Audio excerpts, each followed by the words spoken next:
The children's drawings covered her refrigerator like a colorful mosaic.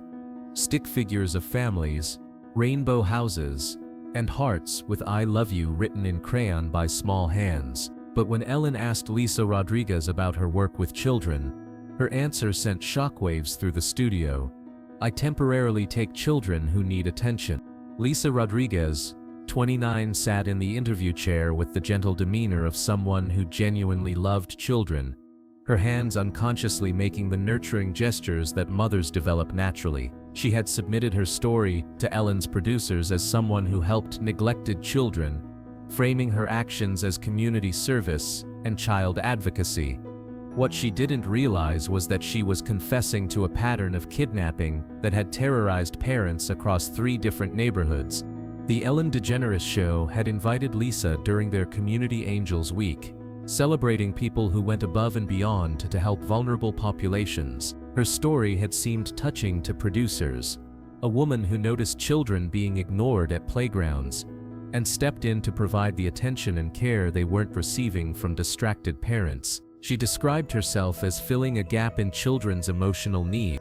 What Ellen's producers didn't understand was that Lisa's help involved taking children without permission, spending hours with them at different locations, and then returning them with elaborate stories about where they had been. In Lisa's mind, she was providing love and attention to children whose parents were too busy with phones or conversations to properly supervise or engage with them.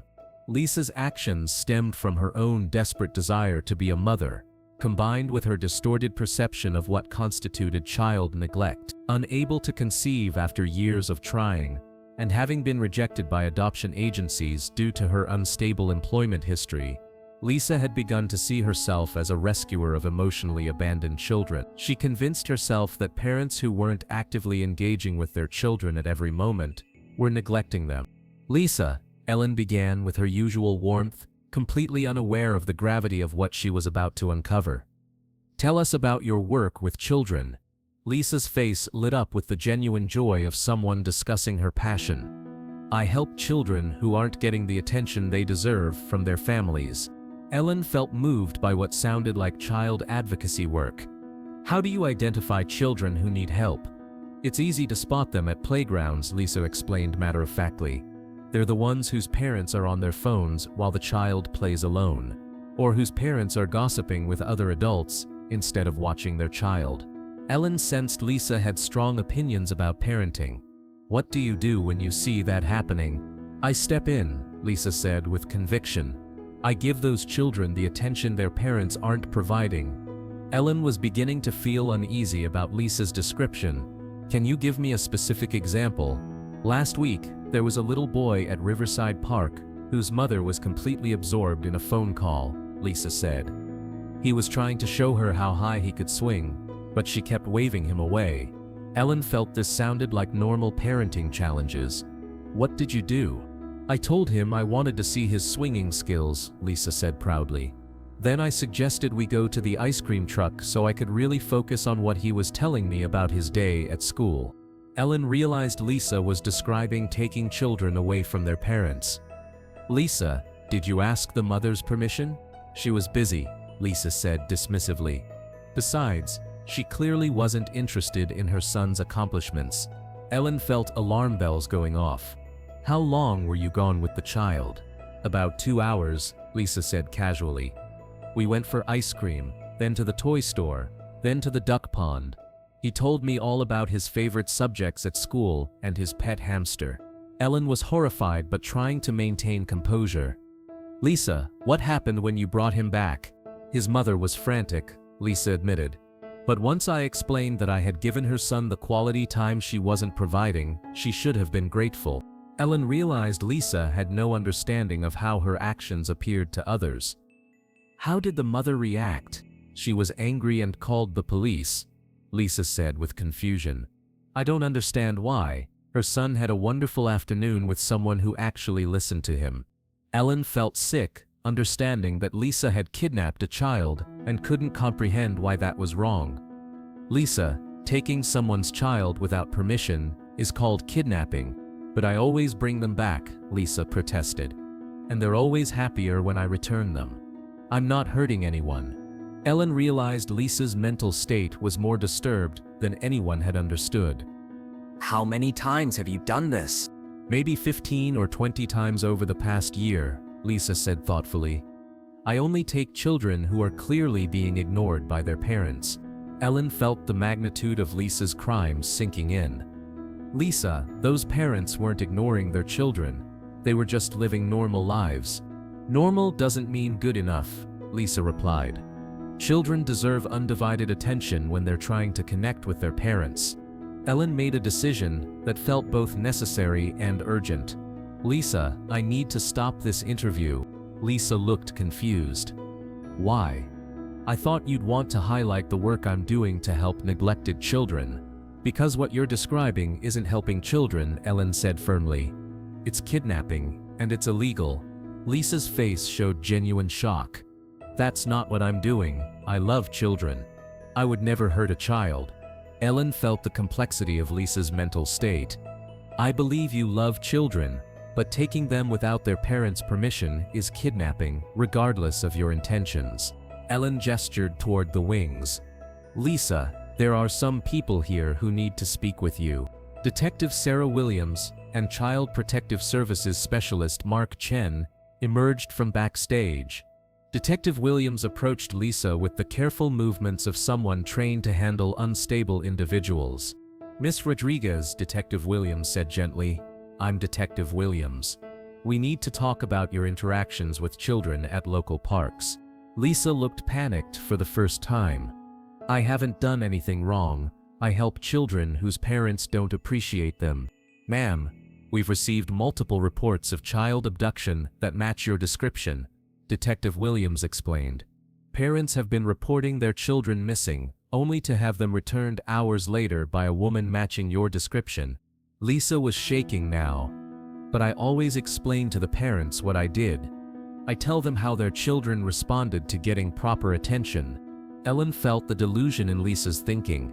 Lisa, do you understand that parents have the legal right to decide who spends time with their children? But what about children's rights to receive attention and love? Lisa demanded. What about their right to have someone listen when they're excited about something? Mark Chen, from CPS, addressed Lisa's concerns. Ms. Rodriguez, children do have rights, but those rights are protected through proper legal channels, not through unauthorized removal from their families. Ellen asked the question that might help Lisa understand. Lisa, how would you feel if someone took your child without asking? I don't have children, Lisa said, her voice breaking. I can't have children. That's why I try to help the ones whose parents don't seem to want them. Ellen realized Lisa's actions stemmed from her own unfulfilled maternal desires. Lisa, wanting to be a mother doesn't give you the right to take other people's children. But I see children being ignored every day, Lisa insisted. Parents who are too busy to push them on swings or listen to their stories. Someone needs to care about those children. Detective Williams addressed Lisa's misconceptions. Miss Rodriguez, parents taking phone calls or having adult conversations doesn't constitute child neglect. A good parent would prioritize their child's immediate needs, Lisa argued. Ellen felt the rigidity in Lisa's thinking about parenting. Lisa, parents are human beings with multiple responsibilities. They can love their children while also managing work calls or adult relationships. Children should come first, Lisa said firmly. Always.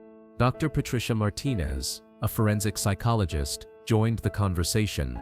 Lisa, what you're describing sounds like an idealized view of parenting that doesn't reflect reality. Lisa looked at Dr. Martinez defensively. What's wrong with wanting children to receive the attention they deserve? Nothing, Dr. Martinez replied. But kidnapping children isn't the solution to perceived parenting shortfalls. Ellen felt the need to address the victims.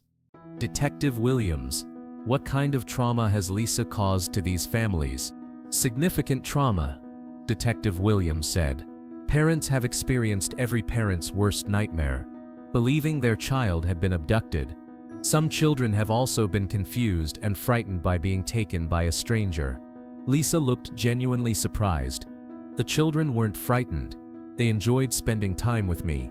That doesn't make it legal or appropriate, Dr. Martinez explained. Children can be confused about dangerous situations, especially when the perpetrator is kind to them. Ellen realized Lisa needed mental health intervention. "Lisa, do you understand that you need professional help?" "I need children in my life," Lisa said desperately. "I need to be a mother to someone." Dr. Martinez recognized Lisa's underlying issues. "Lisa, there are legal ways to work with children, volunteering, tutoring, mentoring programs. But those are structured and limited," Lisa protested. "I want to give children the spontaneous attention and love they're missing at home." Detective Williams addressed the legal reality.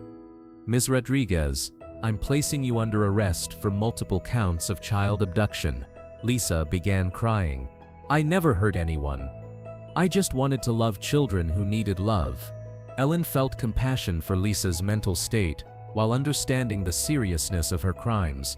"Lisa, loving children means respecting their families and finding appropriate ways to help."